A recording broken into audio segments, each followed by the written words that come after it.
In the area of national security, in light of the violent attacks on civilian targets, including places of worship, education centres, private homes, targeted attacks on communal leaders, all motivated by a single radical ideology, the federal government should declare the existence of a national emergency and establish a joint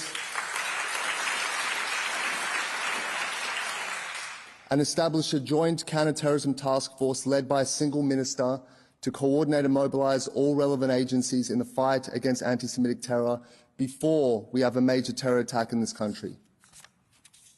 Uniform policing guidelines should be established, and intelligence and law enforcement should be trained in understanding what anti-Semitism is and how it is expressed, so that they can identify and prosecute those who commit crimes.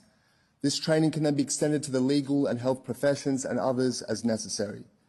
And I'd like to acknowledge Mike Pizzullo and the members of our Law and Order panel for their work in this field. In the area of education, anti-Semitism education should be included within the national curriculum. Anti-Semitism relies on deception and manipulating audiences into believing myths and conspiracy theories. It is the enemy of rationalism. Students and educators need to be equipped with the resources to understand this ideology and recognise how it is expressed today. The study of the Holocaust as a historical event is vital for what it reveals of humanity, and when taught rigorously, it shows how anti-Semitism moves from myths and conspiracy theories to dehumanisation, persecution, and ultimately destruction. But unless its study is reinforced by specific anti-Semitism education, its story and lessons are consigned to European history, rather than being understood as relevant in the here and now.